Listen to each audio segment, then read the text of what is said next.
receive this kingly sword. May it be to you and to all who witness these things a sign and symbol not of judgment, but of justice, not of might, but of mercy.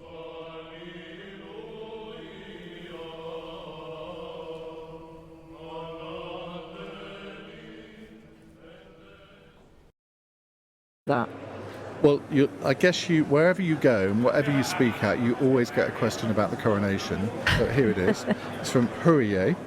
How handsome was the King's equerry, Lieutenant Colonel Jonny Thompson, in real life at the coronation, and did you speak to him during rehearsals?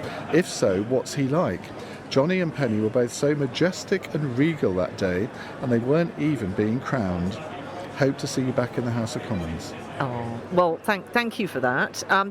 Jonny is lovely. He's an amazing individual, and actually in the coronation he had one of the toughest jobs, because his job was to make sure the king was, you'll remember, His Majesty had to have lots of different clothing changes throughout the ceremony depending on what he was doing, and it was some of them were incredibly heavy. They had really complicated ties and buckles, and poor Jonny, pretty much on his own, had to do all of that himself within a certain time frame or a certain piece of music, and he did it amazingly well as looking after all the page boys and everything. So he is still in service, I think, for the royal household. He's a great chap, and it was a privilege to work with him.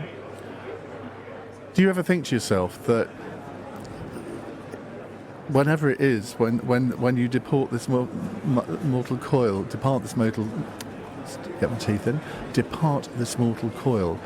that day is what you're going to be remembered for? Well, if I am, I'll be happy with that. Yeah? No, it was a wonderful thing to be part of, and just a very moving thing to be part of, and something I'm very proud to be associated with. I also think that it was sort of, we were at our best on that day, the whole nation. It was very moving for me because so many people from Portsmouth were there. Yeah. Being part of the Navy and lining the streets and being part of that incredible parade at Buckingham Palace. So it was just something that I will treasure. Very happy memories from it, and it's actually a wonderful icebreaker as a politician, because normally if people are coming up to you, they'll be saying, "Why haven't you sorted this out?" or, "I disagree with you on this." The general greeting now is everyone being nice about that day, and it's a real icebreaker. I can ask them what they were doing on that day, and it's been wonderful. And what happened to the dress?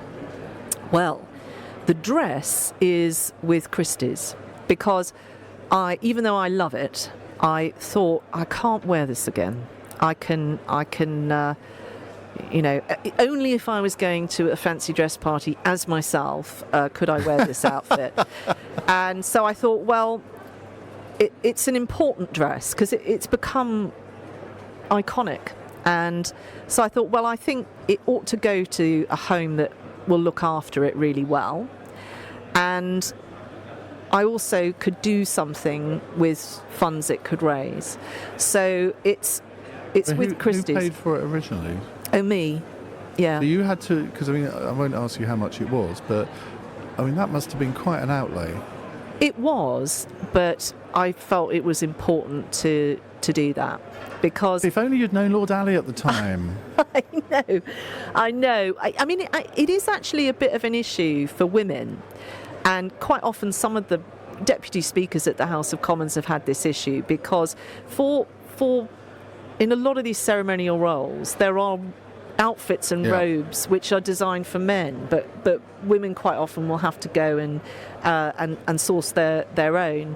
But I felt it was very important, particularly as the first woman doing it, that I was dressed appropriately, that I wouldn't look out of place with my cabinet colleagues, so I'd be in a day dress, but I could stand alongside these other amazing robes and also the clergy and look integral to the ceremony.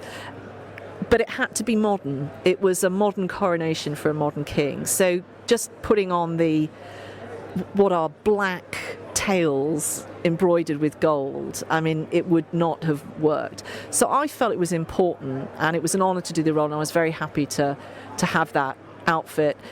And I had a huge amount of help putting it together. But now it ought to have another life, and it ought to do some more good. So Christie's it's taking a while, but we're finding the right home for it. And with the proceeds, that will go and do some good things that I hope the King will approve of. I said I wasn't going to ask you how much it cost. Have you ever revealed how much it cost? I haven't, and I think it wouldn't be very classy to. But I tell you what I did do. When I was planning it, I went to Savile Row and I spoke to all these amazing organisations with incredible history that make stuff, and they gave me a lot of really great advice, and I knew I could never afford to commission something from them. But they put me in touch with their suppliers. So I managed to cobble it all together for... It was a considerable sum, but much less than you might think, by doing all the legwork myself. So I was running pieces of fabric between the dressmaker and the atelier who did the embroidery, and everyone was just really helpful. So I managed it, and... But my point was, I don't know your personal finances, but I've never thought of you as somebody who's particularly rich. I mean, whatever that cost, but I imagine it was 4, possibly 5 figures. I mean, that's quite an outlay for an ordinary person. It is, and depending on how much money I raise from the sale, if I've got some really great projects that I want to do. If I raise enough, what I would like to do is have a fund for particularly women in these roles. So, because actually I think most people would be happy to pay for that, and they could probably put it on their tax return, but they might not have the liquidity to do it. So if we can have a bit of a fund there to help people do that, if I manage to raise enough money, I've already said to the Privy Council office I'd like to try and establish that. Luke says